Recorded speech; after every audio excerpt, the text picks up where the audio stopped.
नमस्कार साथियों, स्वागत है आप सभी का यूपी समाचार में। चलिए नजर डालते हैं यूपी के सभी 75 जिलों की छोटी बड़ी खबरों पर। लेकिन उससे पहले आप यह वीडियो किस राज्य, गांव, शहर या मोहल्ले से देख रहे हैं, हमें कमेंट करके जरूर बताएं ताकि हम आपके गली, शहर, मोहल्ले की खबर आप तक पहुंचा सके। मैनपुरी के राजकीय इंटर कॉलेज में डीएम के औचक निरीक्षण में शिक्षा की गुणवत्ता और एमडीएम में अनियमितता पाई गई। छात्रों ने भोजन न मिलने की शिकायत की। डीएम ने रसोइयों की अनुपस्थिति और छात्रों के शैक्षिक स्तर में कमी पर नाराजगी जताई। उन्होंने डीआईओएस को 1 सप्ताह में रिपोर्ट देने का निर्देश दिया और शिक्षकों को सुधार करने की चेतावनी दी। कानपुर के काकादेव में कोचिंग सेंटर के सुरक्षा गार्ड ओम जी शुक्ला को दिल्ली सीजीएसटी से 3 करोड़ रुपए के टैक्स का नोटिस मिला है। 10,000 रुपए वेतन पाने वाले ओम जी को 17 करोड़ रुपए से अधिक का कारोबार दिखाया गया है। आयुक्त रोशन लाल ने उन्हें नोटिस का जवाब देने की सलाह दी है। नोटिस में ओम जी का सही पता और पैन नंबर है, जिससे वह परेशान है। कानपुर के सत्यम त्रिवेदी ने पनकी इंस्पेक्टर मानवेंद्र सिंह पर जाति सूचक शब्दों का प्रयोग कर पीटने का आरोप लगाया है। पीड़ित सपा नेता के साथ अखिलेश यादव से मिला और आप बीती सुनाई। अखिलेश यादव ने न्याय का आश्वासन दिया है। इंस्पेक्टर मानवेंद्र सिंह ने आरोपों को गलत बताया और सत्यम पर कई मुकदमे दर्ज। गोरखपुर कैंट रेलवे क्रॉसिंग पर 69 करोड़ रुपए की लागत से लगभग 674 मीटर लंबा और 17 मीटर चौड़ा ओवरब्रिज ऊपरीगामी पुल बनेगा। रेलवे बोर्ड की अनुमति के बाद पूर्वोत्तर रेलवे प्रशासन ने Gorakhpur cantt station crossing 157A पर ओवरब्रिज के निर्माण की प्रक्रिया आरंभ कर दी है। गोरखपुर में एक मेडिकल रिप्रेजेंटेटिव को साइबर ठगों ने फेसबुक और टेलीग्राम के माध्यम से शेयर बाजार में निवेश का लालच देकर 7.70 लाख रुपए ठग लिए। शुरुआत में विश्वास जीतने के लिए थोड़ा मुनाफा भी दिया गया, फिर 14 लेवल तक निवेश कराया। रकम निकालने की बारी आई तो और पैसे जमा करने की मांग की गई। पुलिस ने मामला दर्ज कर जांच शुरू कर दी है। गोरखपुर में मुख्यमंत्री की समीक्षा बैठक से अनुपस्थित रहने पर 5 अधिकारियों का वेतन रोका गया। मंडलायुक्त अनिल ढींगरा ने उनके खिलाफ विभागीय कार्रवाई के लिए शासन को पत्र लिखा। मुख्यमंत्री योगी आदित्यनाथ ने स्वास्थ्य सेवाओं को बेहतर बनाने और मरीज माफिया के खिलाफ कठोर कार्रवाई करने के निर्देश दिए। उन्होंने जनता दर्शन में लोगों की समस्याएं सुनी और हर पात्र व्यक्ति को आवाज देने का आश्वासन दिया। विद्युत कर्मचारी संयुक्त संघर्ष समिति ने बिजली कंपनियों के निजीकरण के दस्तावेजों को सार्वजनिक करने की मांग की है। समिति ने निजीकरण प्रक्रिया पर सवाल उठाते हुए कहा कि यह पारदर्शी नहीं है। ऑल इंडिया डिस्कॉम एसोसिएशन की भूमिका पर संदेह व्यक्त करते हुए इसकी फंडिंग की जांच की मांग की गई है। लखनऊ प्रदेश के ज्यादातर जिलों में पिछले 2 दिन से मानसून फिर सक्रिय हुआ है। इसका असर राज्य के तराई और दक्षिणी इलाकों में अधिक दिख रहा है। इन क्षेत्रों में कहीं मध्यम तो कहीं भारी बारिश हो रही है। राजधानी में सुबह से रिमझिम बरसात ने उमस से बड़ी राहत दी है। दिन के पारे में 4 डिग्री सेल्सियस तक गिरावट दर्ज की गई है। लखनऊ में 26 से 28 अगस्त तक रोजगार महाकुंभ का आयोजन किया जा रहा है, जिसका उद्घाटन मुख्यमंत्री योगी आदित्यनाथ करेंगे। इस महाकुंभ में युवाओं के लिए 50,000 से अधिक नौकरियां और 15,000 अंतर्राष्ट्रीय अवसर उपलब्ध होंगे। संयुक्त अरब अमीरात, सऊदी अरब, जापान और जर्मनी जैसे देशों में नौकरी के अवसर मिलेंगे। 10,000 से अधिक युवाओं को ऑफर लेटर दिए जाएंगे, जिनमें विदेशी नियुक्तियां भी शामिल है। शिक्षकों के आचरण और अनुशासन को लेकर जिला प्रशासन ने सख्ती दिखाई है। नारायणपुर प्रखंड के उत्क्रमित उच्च माध्यमिक विद्यालय बीरबन्ना में तत्कालीन +2 शिक्षिका एवं वर्तमान में प्राचार्य उच्च माध्यमिक विद्यालय तीनटंगा दियारा रंगरा चौक रंजना कुमारी को गंभीर आरोपों के बाद निलंबित कर दिया गया है।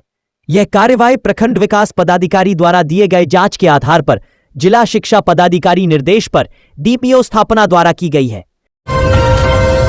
भागलपुर में विक्रमशिला केंद्रीय विश्वविद्यालय के लिए जमीन अधिग्रहण की प्रक्रिया शुरू हो गई है।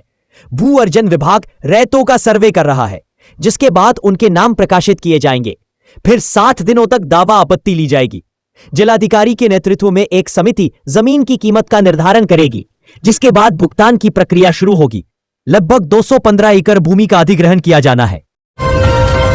गयाजी जिले में जीविका की पहल से ग्रामीण महिलाओं की जिंदगी बदल रही है। 24 प्रखंडों में 52 सिलाई सेंटर खोले गए हैं, जहां 3000 महिलाओं को सिलाई कढ़ाई का प्रशिक्षण दिया जा रहा है। यहां आंगनबाड़ी के बच्चों के लिए ड्रेस बनाए जाएंगे, जिससे महिलाओं को आत्मनिर्भर बनने का अवसर मिलेगा और उनकी आय में वृद्धि होगी। बिहार सरकार ने औद्योगिक निवेश को बढ़ावा देने के लिए नई प्रोत्साहन पैकेज 2025 की घोषणा की है। इसके तहत निवेशकों को 40 करोड़ तक की ब्याज सब्सिडी मिलेगी। नई इकाइयों को SGST की प्रतिपूर्ति और पूंजीगत सब्सिडी भी मिलेगी। भूमि आवंटन में भी छूट दी जाएगी। इस योजना से राज्य में रोजगार सृजन की उम्मीद है। बक्सर जिला निबंधन कार्यालय ने जमीन रजिस्ट्री को पारदर्शी बनाने के लिए नया नियम लागू किया है। अब 252 मौजों में रजिस्ट्री से पहले भौतिक निरीक्षण अनिवार्य होगा। बक्सर, इटारी और चौसा अंचल के मौजे शामिल है। रजिस्ट्री से पहले निबंधन कार्यालय में फॉर्म जमा करना होगा, जिसके बाद निरीक्षण किया जाएगा। यह निर्णय रजिस्ट्री प्रक्रिया में पारदर्शिता लाने के लिए किया गया है। कानपुर के काकादेव में कोचिंग सेंटर की सुरक्षा गार्ड ओम जी शुक्ला को दिल्ली CGST से 3 करोड़ रुपए के टैक्स का नोटिस मिला है। 10,000 रुपए वेतन पाने वाले ओम जी को 17 करोड़ रुपए से अधिक का कारोबार दिखाया गया है। आयुक्त रोशन लाल ने उन्हें नोटिस का जवाब देने की सलाह दी है। नोटिस में ओम जी का सही पता और पैन नंबर है, जिससे वह परेशान है। दिल्ली में हलवाई ने मालिक के 5 साल के बेटे का अपहरण कर उसे फतेहाबाद के एक अस्पताल में 40,000 रुपए में बेच दिया। दिल्ली पुलिस ने CCTV फुटेज के आधार पर हलवाई की पहचान की और उसे पिनाहट से गिरफ्तार किया। पुलिस ने बच्चे को बरामद कर लिया है और अस्पताल के संचालक और डॉक्टर को भी हिरासत में ले लिया है। आगरा में एक टेम्पो ड्राइवर ने नकली दवा सिंडिकेट का पर्दाफाश किया, जिसमें बताया गया कि दवा कैंट स्टेशन से हेमा मेडिको को सप्लाई की जानी थी।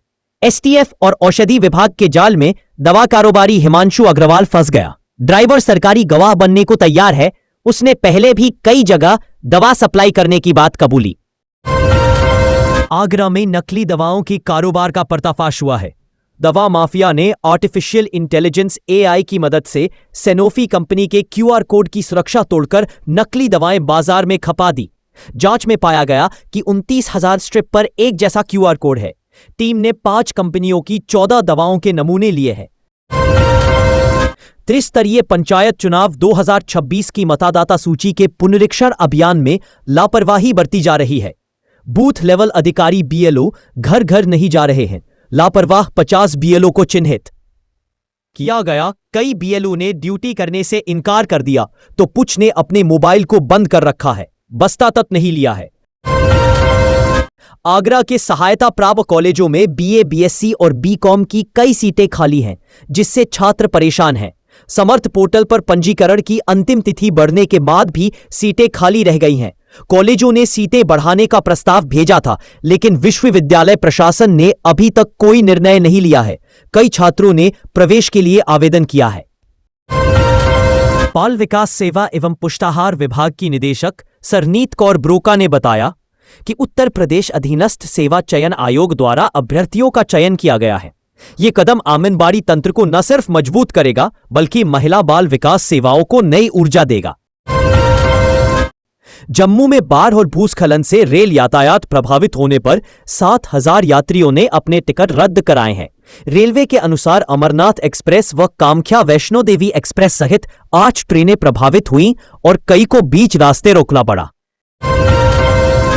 MDA ने पूर्व विधायक हाजी इकराम कुरैशी के आवास के सामने बनी निर्माणाधीन दुकानों को बिना नक्शा स्वीकृति के अवैध मानते हुए सील कर दिया। कार्रवाई के दौरान विरोध भी हुआ। इसके अलावा MDA ने पाकबड़ा और गागन नदी किनारे अवैध निर्माण को भी ध्वस्त किया।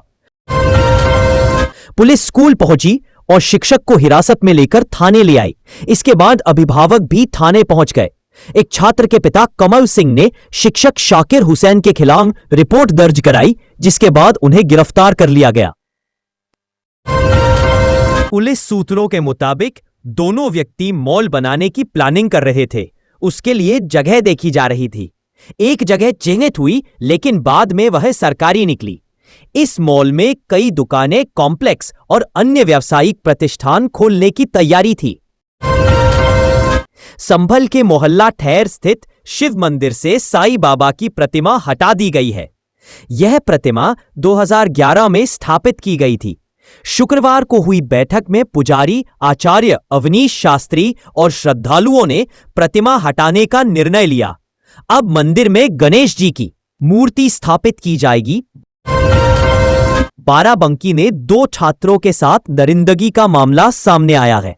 आरोप है कि स्कूल का रसोइया एक छात्र से 1.5 वर्ष से तो दूसरे के साथ 1 माह से दुष्कर्म कर रहा था। सीओ ने बच्चों के बयान दर्ज किए हैं। बीएसए ने भी दिए घटना के जांच के आदेश दिए हैं।